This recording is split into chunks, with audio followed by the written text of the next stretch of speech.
पहले नंबर पर दुर्वा, दूसरे नंबर पर बेलपत्र, तीसरे नंबर पर कनेर का फूल।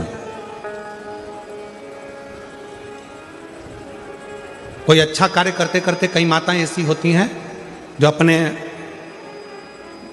प्रेम करती हैं परिवार से, ऐसा नहीं कि नहीं करते, स्नेह करते हैं। कई पुरुष भी ऐसे परिवार से बहुत प्रेम होता है, स्नेह होता है, पर अंदर कहीं ना कहीं ऐसा लगता है मेरा बेटा वहां जा रहा है, कुछ गलत ना हो जाए।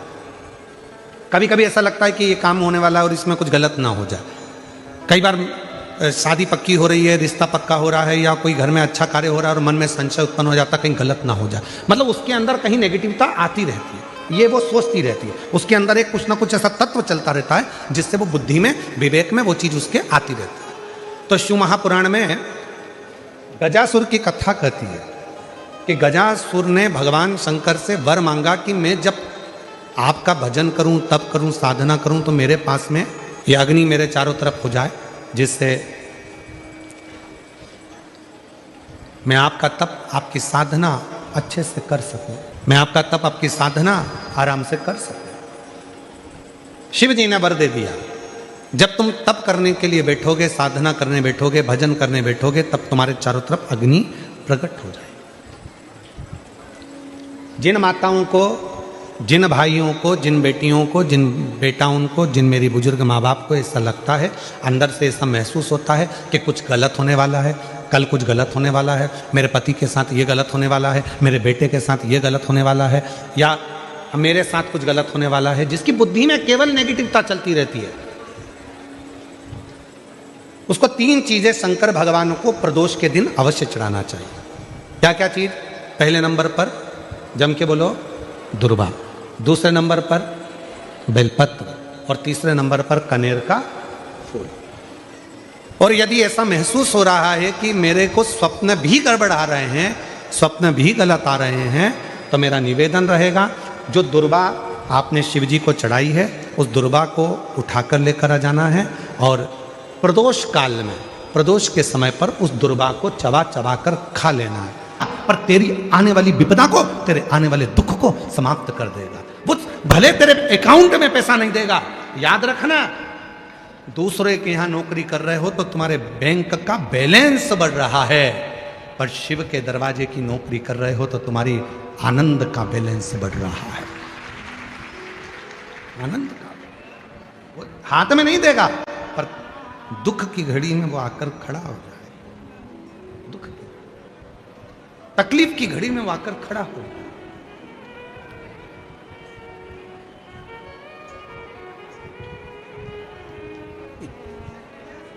और वो तकलीफ की घड़ी में जब वो आता है, दुख की घड़ी में जब वो आता है, ये इतने जो पत्र हैं, आप पत्रों का ढेर देखोगे तो इतना, हर कथा में पत्रों का ढेर लगता। आप देखो पत्रों का ढेर, देखिए देखिए, ये तो आज के पत्र हैं इसलिए हम इसको इधर रख लेते।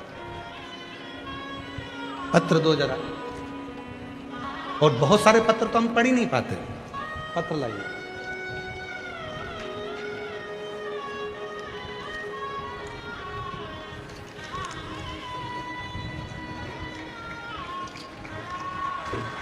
पन्नी में से निकाल, चलो ऐसे ही रख दो, निकाल लो उसको, अच्छा नहीं लगता, अच्छा नहीं लगता है।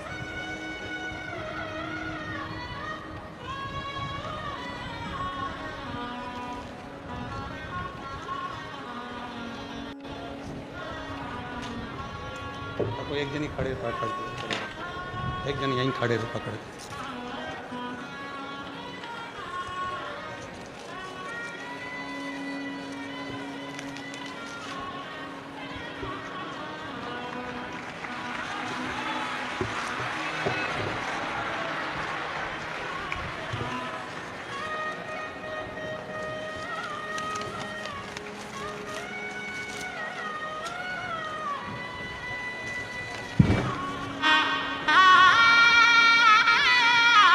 ये पत्र नहीं है, ये मेरे कुबेरेश्वर बाबा ने जिन जिन की झोली में दिया है, ये उसका प्रमाण है, ये उसका प्रमाण है, ये पत्र नहीं है। सियोर वाला महाराज ना तो कभी भभूति देता है, ना कभी बेल देता है, ना नारियल देता है, बस केवल एक ही बात कहता है कि 1 लोटा जल, पढ़ने के इधर केवल 1 लोटा जल, और कभी पंडाल में कथा सुनने का मौका मिल जाए तो कथा सुनो, और बाबा क्या देगा ये उसके ऊपर निर्भर करता है।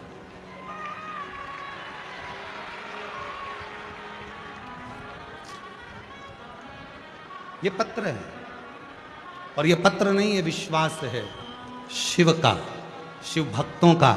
और आज भी इस भुसावल की पवित्र धरा पर कहकर जा रहे हैं, अगर दिल से कथा सुनी है तो 3 महीने में पत्र व्यासपीठ पर तुम्हारा भी आए। ये पत्र है।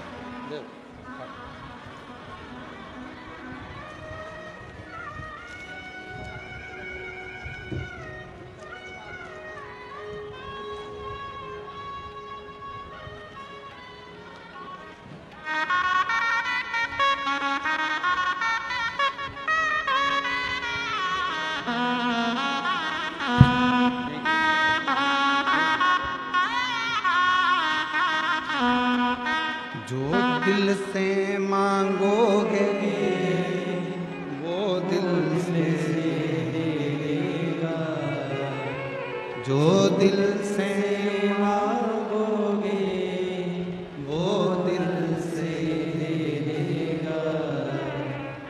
मेरा भोला भंडारी खाली झोली भर देगा, मेरा भोला भंडारी खाली झोली भर देगा। जो मांगोगे वो दे। मस्तक पे चंदा है उजियारा कर देगा, मस्तक पे चंदा है उजियारा कर देगा। मेरा भोला भंडारी खाली झोली भर देगा, मेरा भोला भंडारी खाली झोली भर देगा। आप दिल से उससे कहकर जाना, दिल से उसको बोल कर जाना। जो कामना लेकर आए हो, धूप में बैठे हो, उससे एक आस लगाकर बैठे हो, सुनेगा, धारण करेगा, देगा। विश्वास, भरोसा, इतना भरोसा करना मेरे देवाधिदेव महादेव पर, इतना विश्वास करना, ये जानकर विश्वास करना कि मेरी एक एक श्वास पर उसका अधिकार है, एक एक श्वास उसका अधिकार, किसी दूसरे का नहीं, एक एक श्वास पर मेरे शिव का अधिकार। पूर्ण भरोसा करें।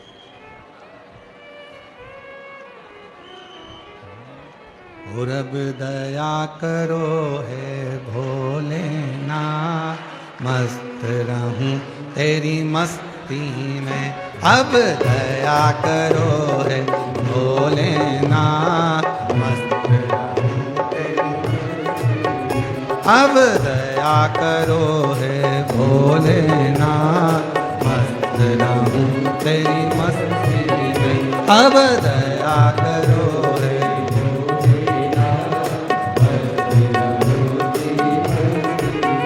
मेरे सिर पर रख दो अपना हाथ, मस्त रहूं तेरी मस्ती में।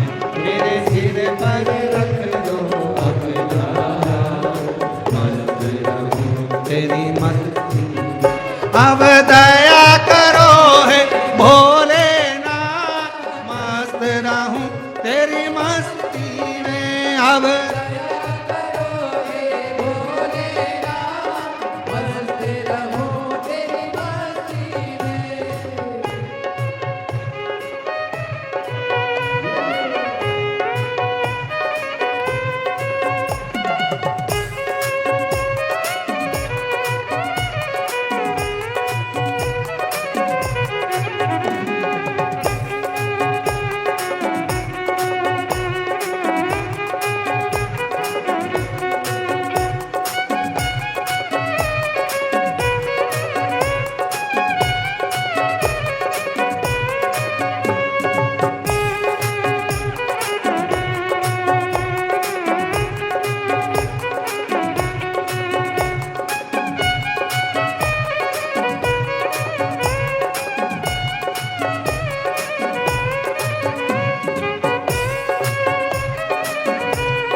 द्वार खड़े हैं, रख ले लाल, मस्त रहूं तेरी मस्ती में। मैं तो झूम झूम के नाचूं आज, मस्त रहूं तेरी मस्ती में। मैं तो झूम झूम के नाचूं आज, मस्त रहूं तेरी मस्ती में। अब दया करो हे भोलेनाथ, मस्त रहूं तेरी मस्ती में। अब दया करो हे भोलेनाथ, मस्त रहूं तेरी मस्ती में।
मेरे मन में बसे हो भोलेनाथ, मस्त रहूं तेरी मस्ती में। मेरे मन में बसे हो भोलेनाथ, मस्त रहूं तेरी मस्ती में। मैं तो हर पल करूं प्रभु तेरी आस, मस्त रहूं तेरी मस्ती में। मैं तो हर पल करूं प्रभु तेरी आस, मस्त रहूं तेरी मस्ती में। अब दया करो हे भोलेनाथ, मस्त रहूं तेरी मस्ती में। अब दया करो हे भोलेनाथ, मस्त रहूं तेरी मस्ती में। हो मेरे सिर पर रख दो अपना हाथ, मस्त रहूं तेरी मस्ती में। मेरे सिर पर रख दो अपना हाथ, मस्त रहूं तेरी मस्ती में। अब दया करो हे भोलेनाथ, मस्त रहूं तेरी मस्ती में। अब दया करो हे भोलेनाथ, मस्त रहूं तेरी मस्ती में।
मैं तो मगन हूँ भोले तेरे साथ, मस्त रहूं तेरी मस्ती में। मैं तो मगन हूँ भोले तेरे साथ, मस्त रहूं तेरी मस्ती में। जप हरे हरे भोले दिन और रात, मस्त रहूं तेरी मस्ती में। जप हरे हरे भोले दिन और रात, मस्त रहूं तेरी मस्ती में। अब दया करो हे भोलेनाथ, मस्त रहूं तेरी मस्ती में। अब दया करो हे भोलेनाथ, मस्त रहूं तेरी मस्ती में। मेरे सिर पर रख दो अपना हाथ, मस्त रहूं तेरी मस्ती में। मेरे सिर पर रख दो अपना हाथ, मस्त रहूं तेरी मस्ती में। अब दया करो हे भोलेनाथ, मस्त रहूं तेरी मस्ती में। अब दया करो हे भोलेनाथ, मस्त रहूं तेरी मस्ती में। अब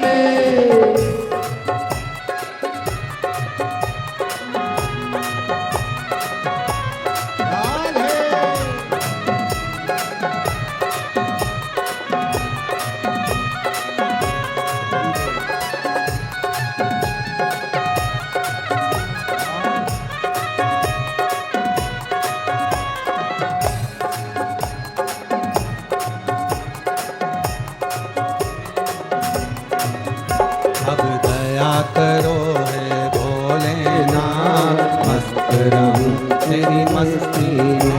अब दया करो हे भोलेनाथ, मस्त रहूं तेरी मस्ती में। अब दया करो हे भोलेनाथ, मस्त रहूं तेरी मस्ती में।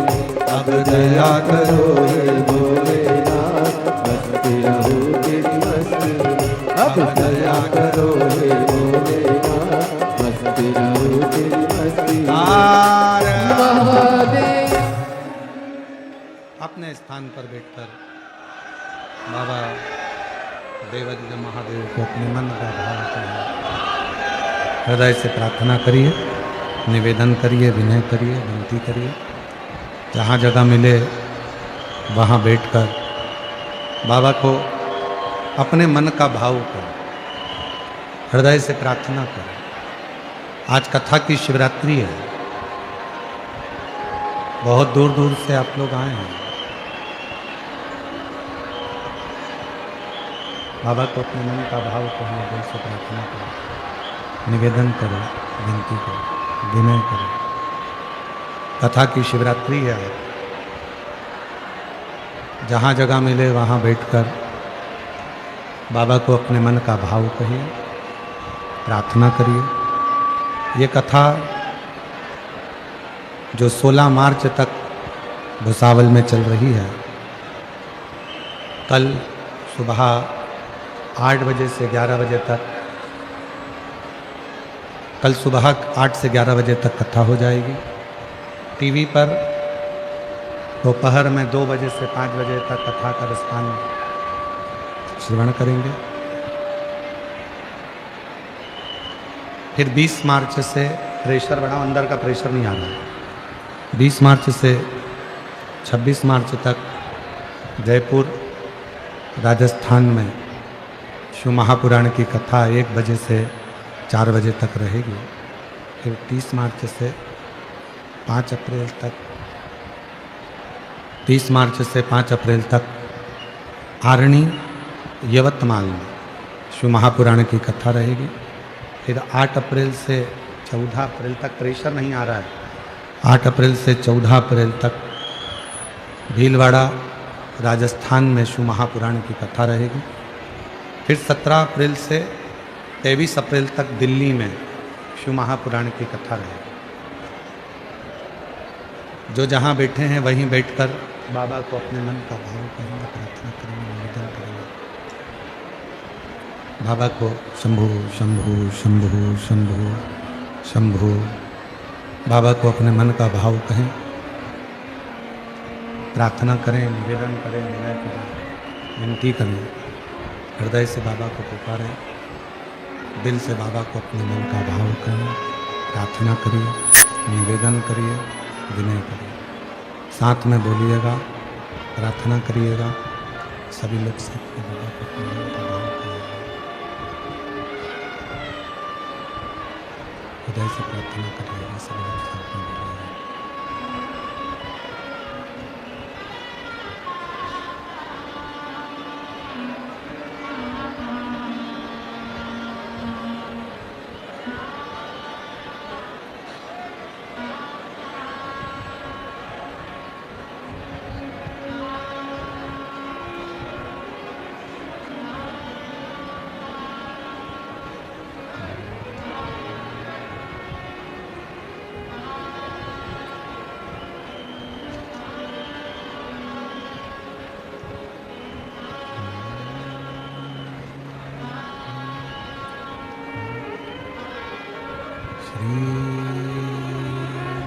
शिवाय नमस्तु श्री शिवाय नमस्तु श्री शिवाय नमस्तु श्री शिवाय नमस्तु श्री शिवाय नमस्तु भोला सब दुख काटो ओ भोला सब दुख काटो शिव शंकर जपो तेरी माला भोले बाबा जपो तेरी माला भोला सब दुख काटो ओ भोला सब दुख काटो वेश है मंगलकारी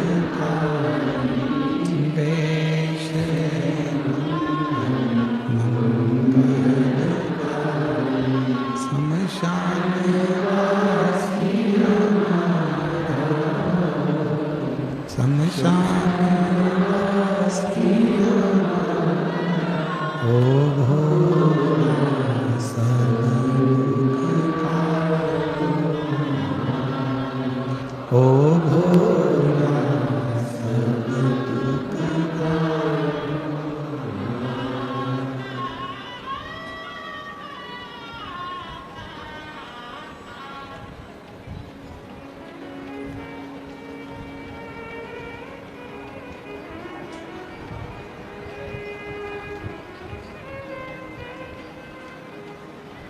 बाबा देवरिगे महादेव भगवान शिव वरदानी त्रिकालदर्शी कैलाशी अविनाशी भगवान शंकर की पवित्र कथा कर रहे हैं। शिव महापुराण की कथा वर्णन कर रहे हैं।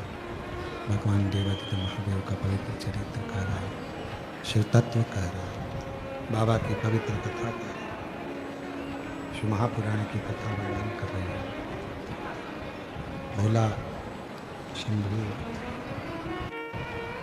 शिव जी के मंदिर के झाड़ू पोछा करने लगा। भगवान शंकर के मंदिर पे झाड़ू लगाने लगा, पोछा करने लगा।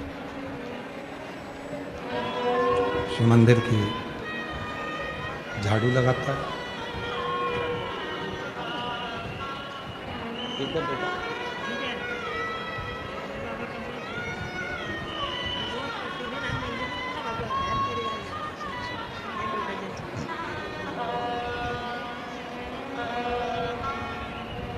भोला इतना भोला है, शिव मंदिर में जाता है। भगवान शंकर के मंदिर में नित्य झाड़ू, नित्य पोछा, नित्य सेवा रोज करता है, प्रति। ऐसा कोई पल, ऐसी कोई घड़ी, ऐसा कोई क्षण अब तो भोला ने, शंभू ने शिव के मंदिर में ही डेरा लाना। बहन एक दिन पूछी अपने भाई से, भैया तू काम क्या करता है? तो भाई ने कहा कि सेठ जी के यहाँ से तो मुझे निकाल दिया गया है, अब मैं सेठ के यहाँ तो काम नहीं करता, पर शिव जी के मंदिर में जाता हूँ। भगवान देवादिदेव महादेव के मंदिर में जाकर, भगवान शंकर के मंदिर में जाकर उनकी झाड़ू पोछा करता हूँ। शिव के मंदिर में जाता हूँ, वहीं पर जाकर कुछ सेवा करता हूँ। तो अब भोजन कौन देगा? पेट कौन भरेगा? कौन हमको खाने को देगा, कौन हमको तनख्वाह देगा, कौन हमको अन्न देगा? कौन देगा? भोला के मुख से निकल गया, जिसने जन्म दिया है उसने सारी व्यवस्था कर कर हमको यहां रखा है, सारी व्यवस्था।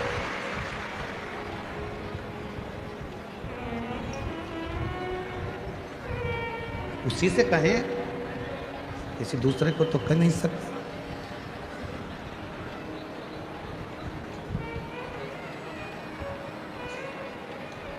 मेरा तू ही तो हमदर्द है, जिसे हर दर्द कहता हूँ।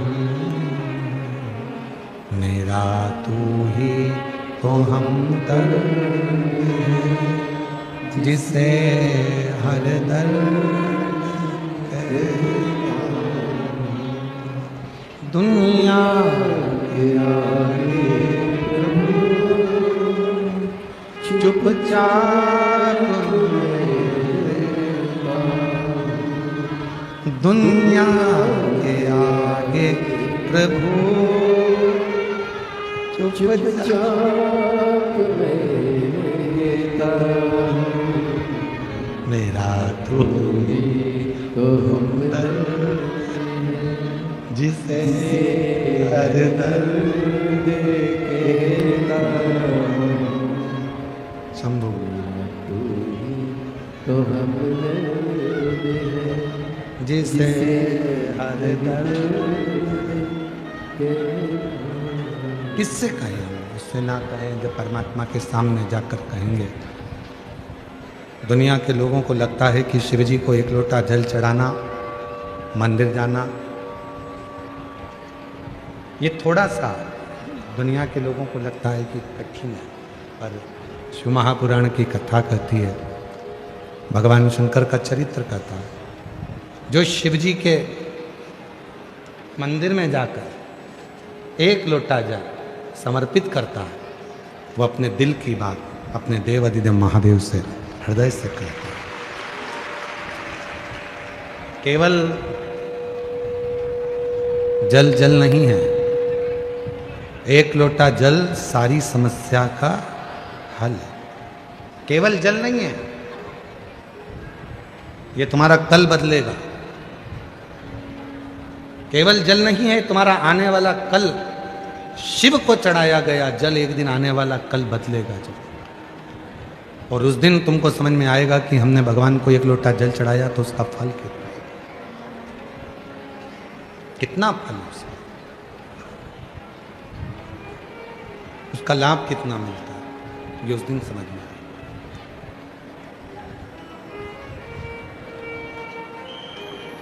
भोला शिव जी के मंदिर में सफाई करता है, झाड़ू लगाता है, सेवा करता है। ये शिव के मंदिर में लगा है। और जो बात हमने पहले कथा में कही, आज फिर कह रहे हैं, तुम भोलेनाथ जी का एक लोटा जल संभाल लो, वो तुम्हारा घर संभाल लेगा।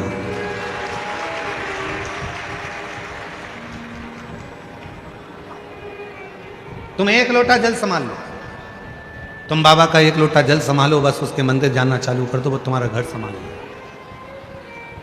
मेहनत में पीछे मत हटो, संघर्ष में पीछे मत हटो। ताने देने वाले ताना देते रहेंगे, अपशब्द करने वाले अपशब्द कहते रहेंगे, गाली देने वाले गाली देते रहेंगे, आड़ा टेढ़ा बोलने वाला आड़ा टेढ़ा बोलता रहेगा, और तुम अपना कर्म करते हो। पीछे मत हटो। मेरे शिव ने, भोला ने मंदिर संभाला, शिव जी ने उसका घर संभाला। 4 दिन के भूखे थे माँ और बहन। जब 4 दिन की भूखी माँ और बहन सोच रही है, विचार रही है कि भाई तो शिव जी के मंदिर में लग गया, हमारा भोजन कौन देगा? और प्रभु आपकी कृपा से सब काम हो रहा है। भोले आपकी कृपा से सब काम हो रहा है। करते हो भोले बाबा मेरा नाम हो रहा है, करते हो भोले बाबा मेरा नाम हो रहा है, भोले आपकी कृपा से सब काम हो रहा। आपको लगता है आप कर रहे हो, तुम एक लोटा जल चढ़ाना प्रारंभ करो, श्री शिवाय नमस्तुभ्यम बोलना प्रारंभ करो, शिव के मंदिर जाना चालू करो, शिव पुराण की कथा श्रवण करना प्रारंभ करो, बाकी की व्यवस्था वो करेगा। मेहनत करो, परिश्रम करो, फिर उसके हाथ में छोड़ो। संभालेगा। एक पत्र है, अच्छा है।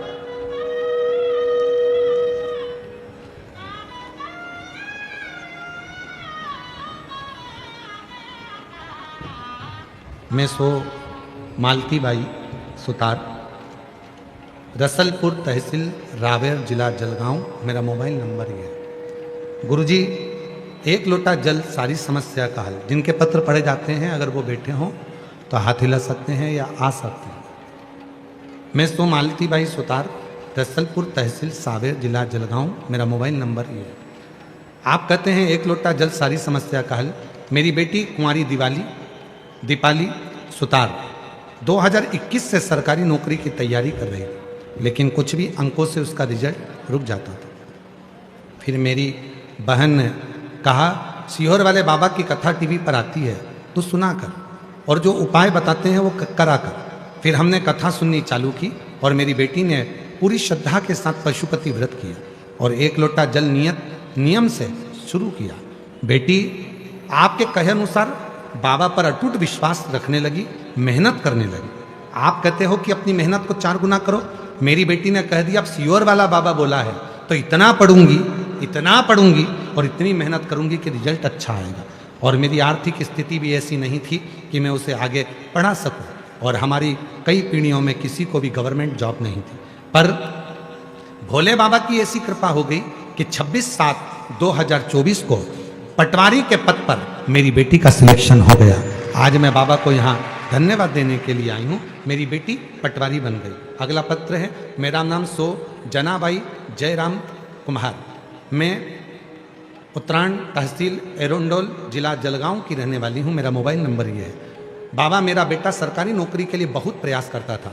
मुझे मालूम पड़ा कि सीहोर वाला बाबा महाराज कथा करता है और वो कथा सुनने से मन की इच्छा पूरी होती है। जो कथा के पंडाल में पहुंचता है, जो मांगता है वो मिलता है।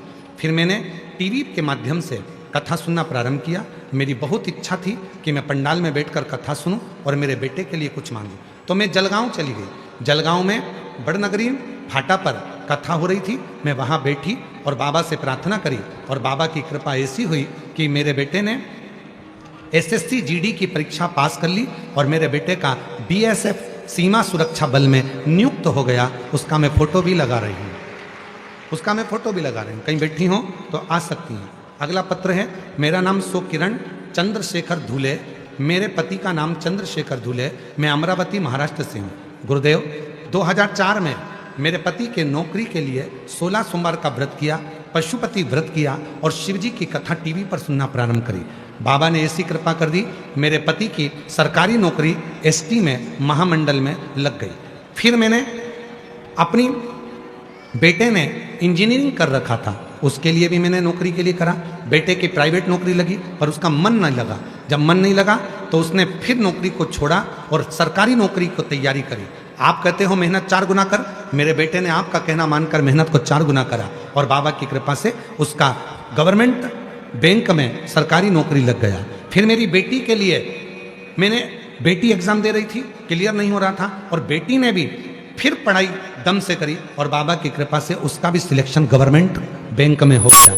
हमारे यहाँ पति की भी नौकरी सरकारी लग गई, बेटे की नौकरी भी सरकारी लग गई और बेटी की नौकरी भी सरकारी लग गई। ऐसी बाबा की कृपा। एक पत्र और है, गुरुदेव सो आशाबाई सुभाष सुंधाणे, ग्राम धानोरा, तहसील चोपड़ा, जिला जलगांव की रहने वाली हूँ।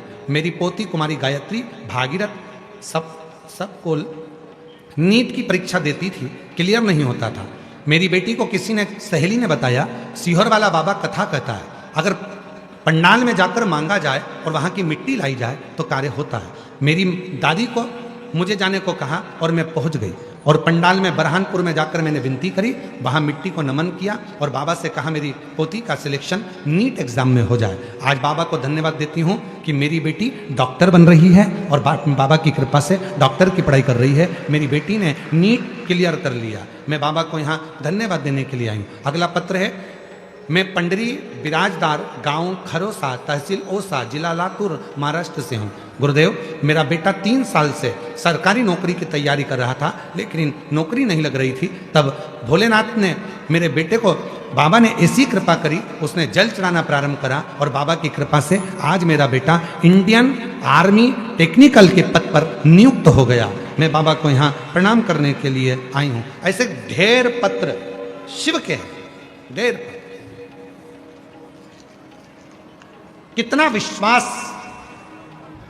दुनिया को लगता है एक लोटा जल है, नहीं, वो तुम्हारा आने वाला कल बदल देगा।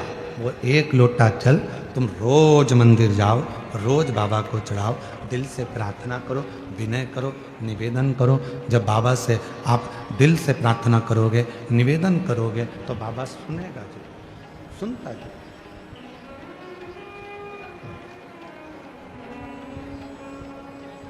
सुनेगा जरूर। मेरा तू ही तो हमदर्द है, जिसे हर दर्द कहता हूँ। मेरा तू ही तो हमदर्द है, जिसे हर दर्द भोला शिव के मंदिर को संभाल रहा है, शंकर भगवान के मंदिर में सेवा कर रहा है, चाकरी कर रहा है, शिव के मंदिर में सेवा में लगा हुआ, चाकरी में लगा हुआ, और उसका घर देवादिदेव महादेव, उसका घर भगवान शिव संभाल रहा है। आप उसके आश्रित तो हो।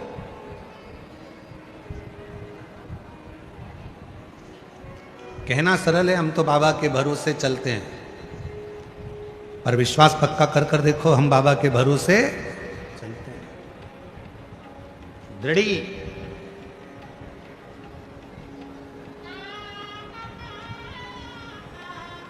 पूर्ण भरोसा।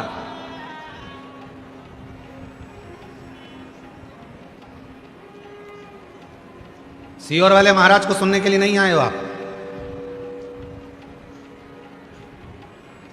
आप उस देव अधिदेव महादेव से बात करने के लिए आए।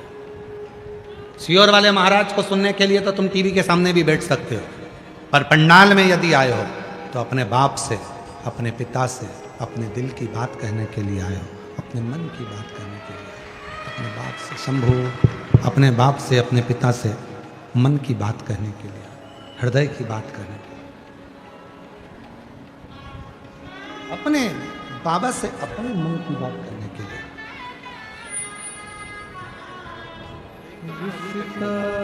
तेरा मेरा सबसे बेटे की सरकारी बैंक में नौकरी लगी, एक बार जोरदार ताली बजाकर स्वागत करें। मैं हूँ तेरा लाला, मैं हूँ तेरा लाला, तू मेरा बाबा, शिव को मन से, जब हम दिल से बाबा को अपने मन का भाव करते हैं, प्रार्थना करते हैं, विनय करते हैं, निवेदन करते हैं, विनती करते हैं, तो बाबा उसको स्वीकार जरूर करता है, स्वीकार करता है। भोला मंदिर जावे, शिव जी उसके घर जावे।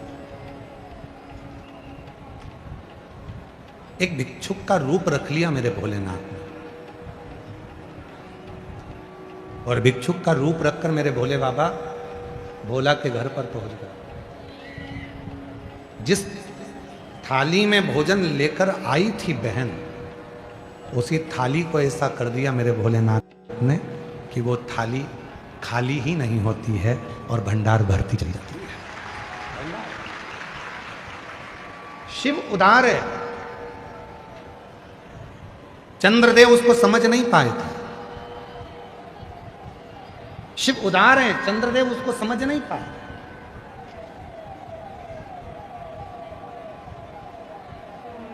और केवल चंद्रदेव ने भगवान शिव का अपमान नहीं करा, शिव जी का अपमान करा चंद्रदेव ने, तो शिव ने स्वीकार कर लिया, कोई बात नहीं, अपमान हुआ है, कोई बात नहीं, कोई बात।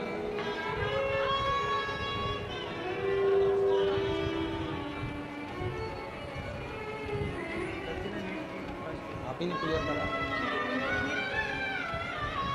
पोती ने नीट क्लियर करा है, एक बार जोरदार ताली बजाएं, डॉक्टर बन रही है।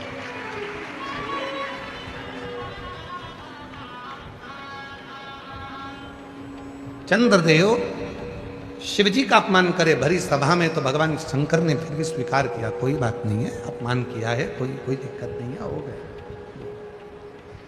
पर एक समय ऐसा आया, नंदी भगवान शंकर की पूजन में लगे रहते थे, नंदी भगवान शंकर की आराधना में, साधना में लगे रहते थे, और चंद्रदेव उनको देखकर हंसते थे। जिस पर दुनिया हंसी है उसी ने कमर कसी है, उसी ने कमर कसी है। जिस पर दुनिया हंसी है, लोग कहें तो तेरा ऐसा हो ही नहीं सकता, तो भरोसे से कहो मैं मेहनत करूंगा, करके बताऊंगा ये होगा। तेरी सरकारी नौकरी नहीं लग सकती, कैसे नहीं लग सकती, मेहनत करूंगा, परिश्रम करूंगा, रात दिन एक कर दूंगा, और शिव जी पे एक लोटा जल चढ़ाऊंगा, लगेगा। परिश्रम, मेहनत। नंदी पर हंसते थे, खूब हंसते थे, नंदी पर हंसा करते चंद्रदेव। और चंद्रदेव जब नंदी पर हंसते,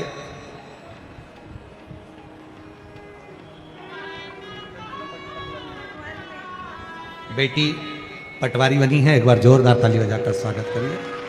एक बेटी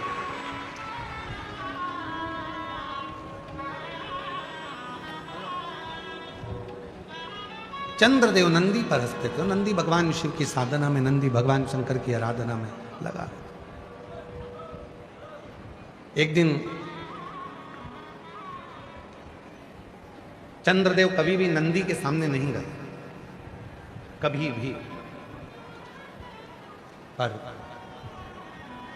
आज जब नंदी भगवान शिव की पूजन की तैयारी कर रहा था, भगवान शंकर के पूजन की तैयारी जब नंदी कर रहा था, तब चंद्रदेव वहां आ गए। जो लोग 16 सोमवार का उपवास करे हैं उनको मालूम है। अगर किसी ने 16 सोमवार के व्रत करे हैं क्या? आप लोगों में से किसी ने करे? हाथ उठाओ जरा, जिनने करें करें। अच्छा, जो 16 सोमवार का उपवास करते हैं वो 16 सोमवार की कथा को जानते हैं। राजा ने रानी से कहा था कि शिवजी के पूजन की तैयारी कर दो, और रानी ने दासी को भेज दिया था पूजन की तैयारी करने के। रानी को दर बदर जगह जगह रानी को ठोकर खाना पड़ी थी। शिव महापुराण की कथा कहती है, भगवान शंकर का चरित्र कहता है। इसीलिए पशुपति व्रत करने वाले जितने भी होते हैं, जो पशुपतिनाथ का व्रत करते हैं, उनसे हम हमेशा एक बात कहते हैं, व्रत आप कर रहे हो तो प्रसाद आप बना, भले थोड़ा सा आटा सेक लो, घी डालकर, उसमें पानी डालकर, शक्कर डालकर सीरा बना लो, रवा का सीरा बना लो, खीर बना लो, कुछ नहीं तो मीठा पुआ बना लो, कुछ नहीं तो मीठा भजिया बना लो, कुछ नहीं तो मीठा गुलगुला बना लो, कुछ नहीं तो मीठा पुआ बना लो, कुछ नहीं पूरण पोली बना लो। पर अपने हाथ से जो पशुपति व्रत करने वाली माताएं होती हैं, बेटियां होती हैं, बेटे होते हैं, शिव पुराण कहती है जब आप पशुपतिनाथ का व्रत करें तो अपने हाथों से भगवान का भोजन तैयार करें, अपने हाथ।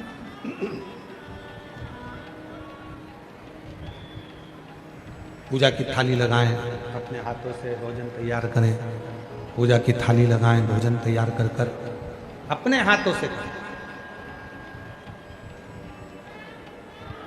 कई लोगों की आदत रहती, मम्मी जरा एक लोटा पानी दो, शिव जी को चढ़ा के आना है। अब लगा के देते हैं, ए लीला ला पानी ला कर दे, मैं शंकर जी के मंदिर जा रहा हूं। क्यों? खुद जाओ, एक लोटा जल लो, भरो और फिर चढ़ाओ। शिव स्वीकार करेंगे। स्वयं अपने को करना, स्वयं अपने। फिर वही वाली बात आ गई, खांसी अपने को चली है तो खांसना अपने को ही है, छींक अपने को आ रही है तो छींकना अपने को ही है, भूख अपने को लगी है तो भोजन भी अपने को ही करना है। उसी तरह यदि कष्ट अपने ऊपर है, तकलीफ अपने ऊपर है, दुख अपने ऊपर है, तो शिव के मंदिर भी एक लोटा जल भरकर अपने को जाना पड़ेगा, जल भी अपने को चढ़ाना पड़ेगा, स्वतः स्वयं को, कोई दूसरा नहीं जाएगा। चंद्रदेव जब नंदी शिवजी के पूजन की तैयारी कर रहे थे नंदी, और इतने में चंद्र का आगमन हुआ, और चंद्र का आगमन हुआ, सेना शंभु बोले ना, शंभु जब चंद्र का आगमन हुआ, और चंद्रदेव का जब आगमन होता है, चंद्रदेव जब आए, नंदी पूजन की थाली लगा रहा था, पूजन की तैयारी कर रहा था, चंद्रदेव का आगमन हो गया। नंदी को लगा कि ये भगवान भोलेनाथ जी का दर्शन करने के लिए आए, शिव जी का दर्शन करने के लिए। नंदी ने हाथ जोड़ लिया, हर हर। नंदी ने जैसे ही हाथ जोड़े, प्रणाम किया, चंद्रदेव को और अभिमान आ गया। चंद्रदेव को लगा कि मैं बड़ा सुंदर हूं, औषधि का देने वाला हूं, अमृत तत्व को जानने वाला हूं, इसलिए मुझे प्रणाम कर रहा है। पर नंदी ने प्रणाम क्यों किया? शिव महापुराण की कथा कहती है, शिव मंदिर के 3 स्थान ऐसे हैं जहां पर बैठकर केवल बैठ जाओ तो भी फल मिलता है। शिव मंदिर के, शिव धाम के, शंकर के मंदिर के 3 स्थान ऐसे हैं जहां बैठ जाओ, कुछ मत मांगो, कुछ मत बोलो, तो भी फल मिल जाता है। कौन से 3 स्थान बताए? तो वर्णन किया तुमरुका जी ने चंचुला देवी को। पहला, मंदिर में जहां नंदी बैठता है, उस नंदी के जो पांव उठा हुआ रहता है नंदी का, उस पांव के पास वाली जो जगह होती है, सीधा जो हाथ होता है, वहां बैठ जाओ, भले कुछ मत मांगो, थोड़ी देर बाबा का दर्शन कर लो, श्री शिवाय नमस्तुभ्यं कह लो, ओम नमः शिवाय कह लो, कुछ भी नहीं मांगोगे तो भी भोलेनाथ तुम्हें खाली नहीं भेजेगा। 3 स्थान बताए,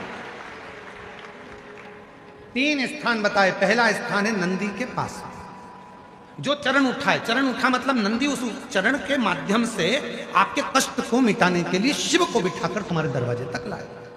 पहला। दूसरा, जलाधारी, समझिएगा जरा, थोड़ा ध्यान दीजिएगा कथा में।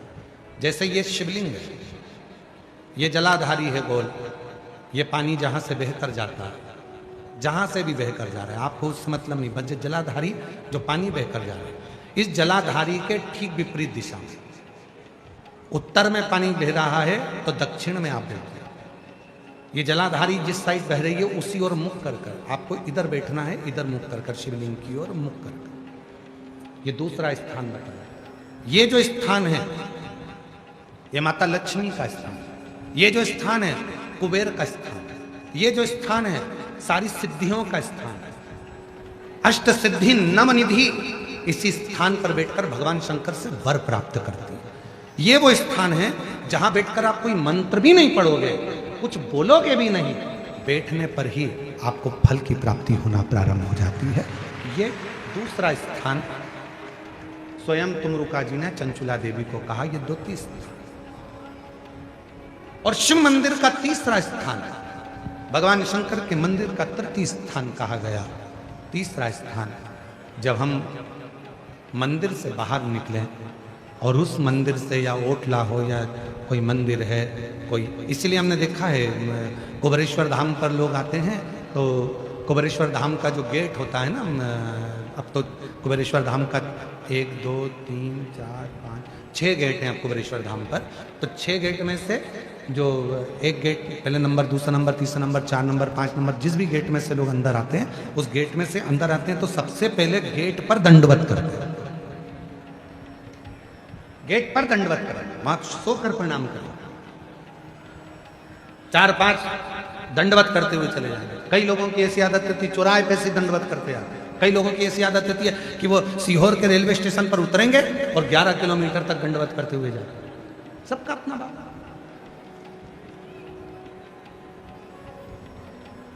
और हम आप लोगों को सुनकर खुशी होगी कि कुबेरेश्वर धाम के प्रांगण में, कुबेरेश्वर धाम के प्रांगण में 4 नंबर और 5 नंबर गेट से आप कुबेरेश्वर धाम के मंदिर के अंदर ही अपनी गाड़ी खड़ी कर सकते हैं निःशुल्क।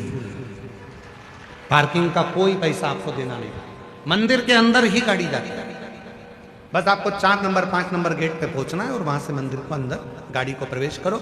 बड़ी बड़ी बसें भी लगाने के लिए हमने वहां पर सुविधा कर दी है कि बसें अंदर खड़ी हो जाएं, सब अपना भोजन बनाए, वहीं पर खाएं, जिसको भोजन बनाना है भोजन बनाए, नहीं तो भोजन तो बाबा का भंडारा चलता है सबके लिए। कोई बस का शुल्क नहीं लगना है, तुम्हारी गाड़ियों का शुल्क नहीं लगना। मंदिर प्रांगण में 4-5 नंबर गेट से अंदर करेंगे, गाड़ियाँ निःशुल्क पार्किंग आपको वहाँ प्राप्त होगी, किसी को रुपया देने की जरूरत नहीं, 1 रुपया भी। आराम से आप लोग वहाँ गाड़ी खड़ी करें, रुद्राक्ष लें, खाओ पियो, बाबा के घर आयो, अपने पिता के घर आयो, भजन कोई नहीं।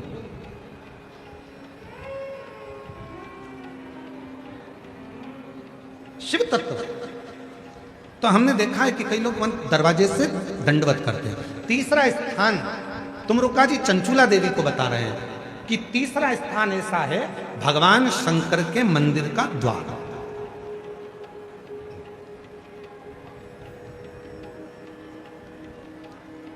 शिव मंदिर का द्वार।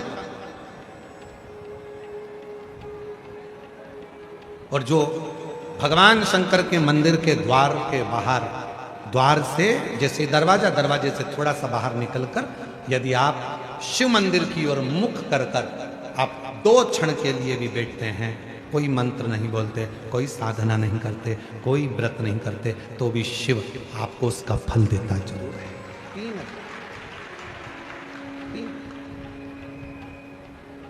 कौन कौन सी 3 जगहें जम के बोलेंगे सभी। पहले नंबर का नंदी का जहां चरण उठा है उसके पास, दूसरे नंबर का जहां जलाधारी पानी बहकर जाता है उसके ठीक विपरीत की ओर जलाधारी की ओर, और तीसरा स्थान शिव के द्वार। फल जैसे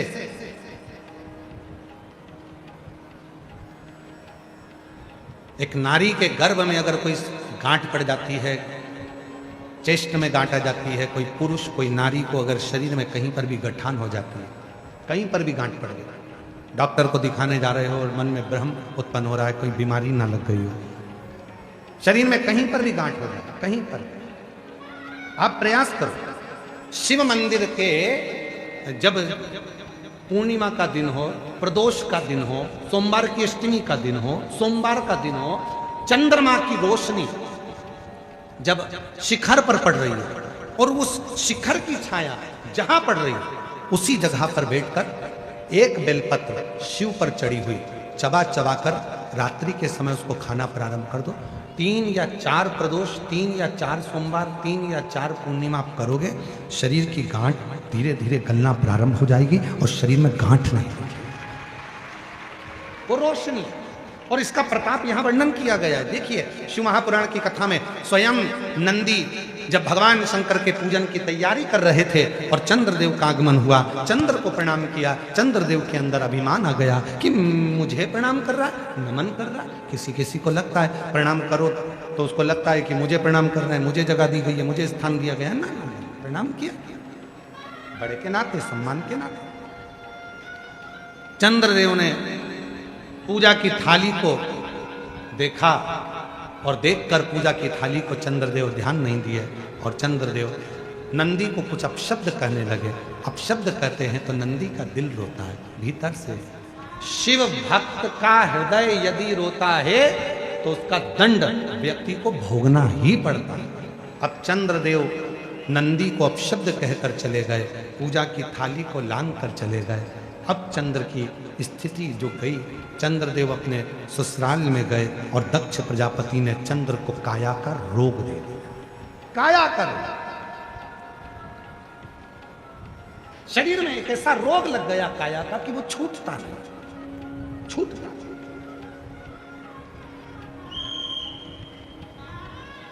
कई बार बच्चे जन्म लेते हैं, बुद्धि का विकास नहीं हो पाता, शरीर का विकास नहीं हो पाता, हाथ पैर से कमजोर रहते हैं, पलंग पर सोए रहते हैं, बॉडी काम नहीं करती है, बच्चे चल नहीं पाते हैं, दौड़ नहीं पाते हैं, बैठ नहीं पाते हैं, भोजन नहीं कर पाते हैं, सुन नहीं पाते, बुद्धि का प्रयोग नहीं कर पाते।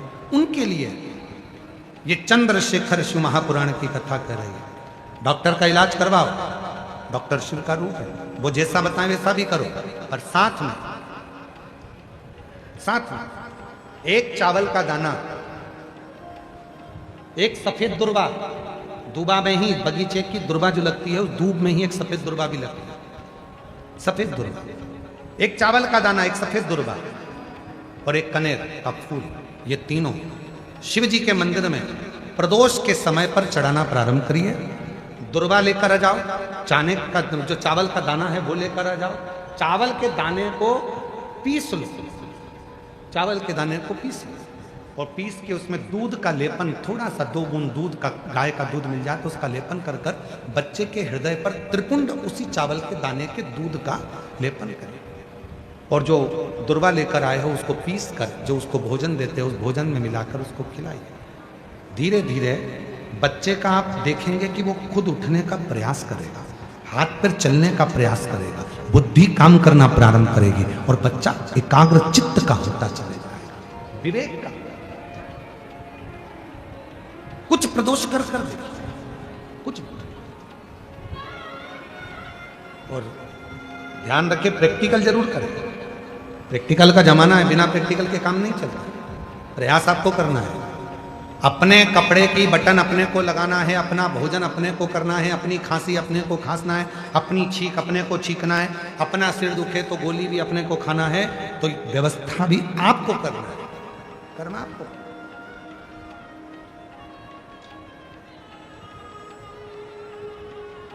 शिव भक्त का तो केवल उतना काम है कि आपके सम्मुख में आकर शिव की चर्चा का स्मरण, शिव चर्चा,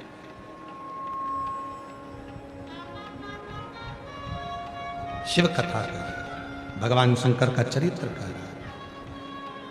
दक्ष प्रजापति ने श्राप दे दिया, चंद्र को काया का रोग लग गया। काया का रोग छूटे कैसे, किसके पास जाएं? देव ऋषि नारद ने कहा तुमने नंदी का अपमान किया। भगवान अपने अपमान को सहन कर लेते हैं, पर भगवान भोलेनाथ अपने भक्त के अपमान को कभी सहन नहीं कर पाते हैं, कभी नहीं। शिव अपना अपमान सहन कर लेंगे, पर भगवान भोलेनाथ अपने भक्त का अपमान सहन नहीं कर पाते। इसलिए आपको शिव महापुराण की कथा में बार बार कहते हैं, भगवान शंकर की कथा नहीं सुनना मत सुनो, पर शंकर की कथा की निंदा मत करो। शिव जी के मंदिर नहीं जाना मत जाओ, पर शंकर की निंदा मत करो। शिव महापुराण में नहीं जाना मत जाओ, पर कोई शंकर का भक्त है, शिव का भजन करने वाला है, शंकर का स्मरण करने वाला है, कोई शिव गुरु है, कोई शंकर को ही गुरु मानकर शिव को ही गुरु के तत्व में जानते हैं, तो उस शिव गुरु की कभी निंदा मत करो, कभी निंदा मत करो। क्यों? क्योंकि शिव अपना अपमान सहन कर लेते हैं, पर अपने शिव गुरु का अपमान शिव कभी सहन नहीं कर पाते हैं, उसकी निंदा। अने सुनना हो तो सुनो, नहीं सुनना है तो अपना घर बजा। कोई नहीं कह रहा तुमसे कि कथा में आ, निंदा मत करो, बुराई मत करो। कोई मंदिर जा रहा है तो उसकी निंदा मत करो। कई लोगों की आदत रहती है, कोई माताएं जल लेकर मंदिर जाती हैं तो उस पर ताना कस देते हैं। क्यों कसना? एक दिन जिंदगी का ऐसा आएगा कि तुम पर ताना कसा जाएगा। किसी को अपशब्द मत करो। एक उंगली जब हम किसी पर उठाते हैं तो ये 3 उंगली अपनी ओर जाती है कि तू अपने अंदर झांक कर देख कि तू कैसा। क्यों अपमान कर, क्यों अपशब्द कर?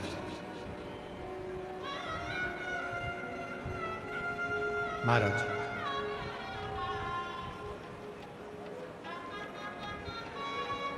पूरी मनुष्य देह में, पूरे मानव के शरीर में केवल हमारे शब्द, हमारी वाणी 24 घंटे यात्रा करती है।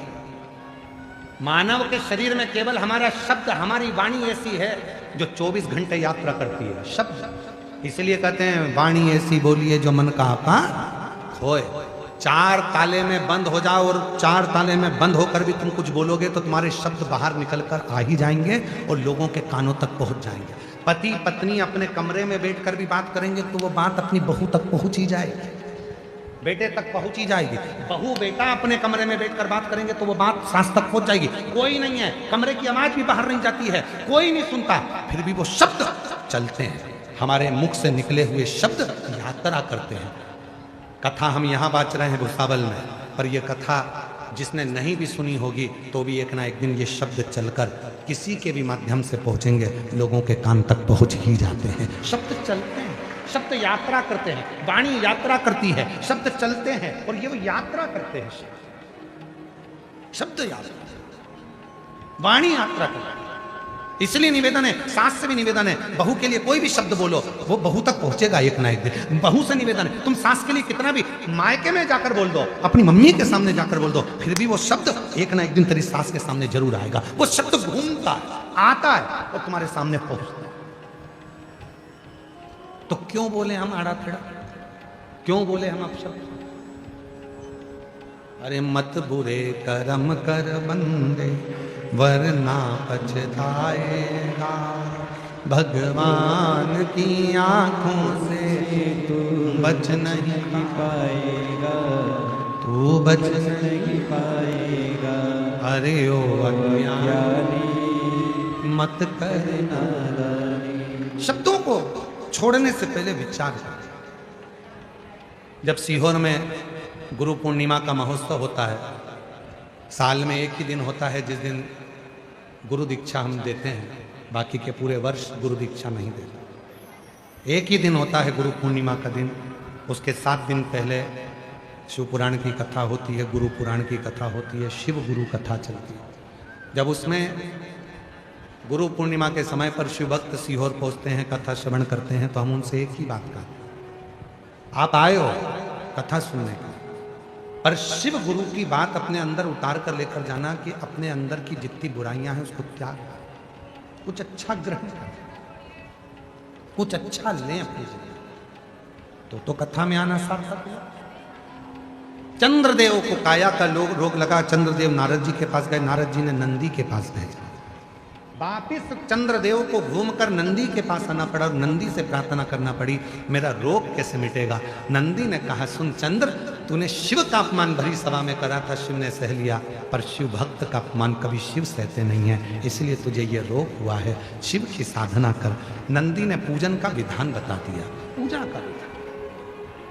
कई लोग कहते हैं गुरुजी, आप कहते हो कनेर का फूल ऐसे चढ़ाना, आप कहते हो बेलपत्र ऐसे चढ़ाना, आप कहते हो दुर्वा ऐसे चढ़ाना, आप कहते हो चावल का दाना ऐसे चढ़ाना, आखिर क्यों? हम उनसे कहते हैं, देखो गोलियां डॉक्टर लिखता है पर उसको खाने का तरीका भी लिखता है। ये वाली गोली खाली पेट खाना, ये वाली गोली रात को खाना, ये दवाई गर्म पानी के साथ लेना, ये दवाई दूध के साथ लेना। डॉक्टर को मालूम है दवाई अगर वो देता तो पूरी दवाई एक साथ खिला देता, पर नहीं, उसको मालूम है ये दवाई कैसे लेना। उसी तरह वेद व्यास जी ने भी शिव महापुराण में सारा विधान लिखा है, कैसे बेलपत्र कब चढ़ाना है, दुर्वा कैसे चढ़ाना है, चावल का दाना कैसे चढ़ाना है, कैसे भगवान शंकर के मंदिर में कहाँ बैठना है, किस तरह से बैठना है, ये तरीका है, ये तरीका है। और जिस तरीके से आप जिंदगी भर खूब दवाई खा लो, आराम नहीं लगेगा, पर डॉक्टर कहेगा कि इस तरह से खाना, ये सुबह खाना, ये शाम को खाना, ये पानी से खाना, गर्म पानी से खाना, ऐसा करना, योगा करना, प्राणायाम करना, ये सब डॉक्टर बताएगा, उसके विधान से खाओगे तो वो लाभ करेगा, वो विधान। ऐसे कितनी भी लाते जाओ, कितनी माताएं बैठी हैं, कितने भाई बैठे हैं जिनका सिर दुखता है और मेडिकल पर जाते हैं और दवाई लेकर आ जाते हैं। पेट दुखता है, मेडिकल पर जाते हैं, मेडिकल वाले से कहते हैं भैया दवाई दे दो, पेट दुख रहा है, मेडिकल वाला दवाई दे देता है और तुम खा लेते हो। जाते हैं मेडिकल वाले से कहते हैं भैया दवाई दे दो, पेट दुख रहा है, मेडिकल वाला दवाई दे देता है और तुम खा लेते हो। वो थोड़ी देर का आराम लग जाएगा, फिर तकलीफ होगी। इसलिए मेडिकल पर जाने से पहले डॉक्टर के पास जाओ और डॉक्टर के पास जाकर कहोगे कि ये तकलीफ है, फिर डॉक्टर उसको लिखेगा। तो क्या डॉक्टर तो 3-4 दवाई लिख देता है, मेडिकल वाला एक ही दवाई देता है। डॉक्टर 3-4 दवाई क्यों लिखता है? क्योंकि एक दवाई देगा उसको मालूम है एसिडिटी होगी, तो उसके साथ दूसरी दवाई भी देगा। एसिडिटी को दबाने के लिए फिर तीसरी दवाई देगा। 3 दवाई इसलिए डॉक्टर ने दी कि वो दवाई लेगा तो साइड इफेक्ट नहीं होगा। पर मेडिकल वाले हो सकता है कि तुमको दवाई दे दें, थोड़ी देर के लिए आराम भी लग जाए और बाद में फिर तबीयत खराब हो जाए। डॉक्टर को दिखाकर फिर मेडिकल पर जाए, फिर मेडिकल पर दवाई लो, फिर खाओ, वो असर करेगा। चंद्रदेव ने काया के रोग से मुक्त होने के लिए शिव की साधना करी, तब जाकर चंद्र के काया का रोग समाप्त हुआ। भगवान श्री गणेश जी महाराज का मंगल विवाह हो रहा है। रिद्धि सिद्धि के साथ भगवान श्री गणेश जी पधार रहे हैं। जोरदार ताली बजाकर उनका स्वागत करिए। भगवान श्री गणेश जी महाराज के गले में रिद्धि सिद्धि जयमाला पहना रही हैं। जोरदार ताली बजाइए। रिद्धि सिद्धि के गले में भगवान श्री गणेश जी महाराज ने जयमाला पहनाई है। रिद्धि सिद्धि ने वही जयमाला निकालकर वापिस श्री गणेश जी महाराज को पहनाई है और गणेश जी महाराज मध्य में आकर विराजमान हुए हैं। हर हर। कल कथा का समय सुबह 8 बजे से 11 बजे तक रहेगा। आज कथा की शिवरात्रि है। बड़े प्रेम से कथा का शिवरात्रि का लाभ लीजिए। संपूर्ण भुसावल वालों से निवेदन है, खूब प्रेम से आओ, आनंद से आओ और भाव से शिवरात्रि का भी दर्शन करिए। और कल कथा सुबह 8 बजे से 11 बजे तक होगी और दोपहर में 2 बजे से 5 बजे तक कथा का समय टीवी पर रहेगा और कथा स्थल पर भुसावल में सुबह 8 बजे से 11 बजे तक कथा रहेगी।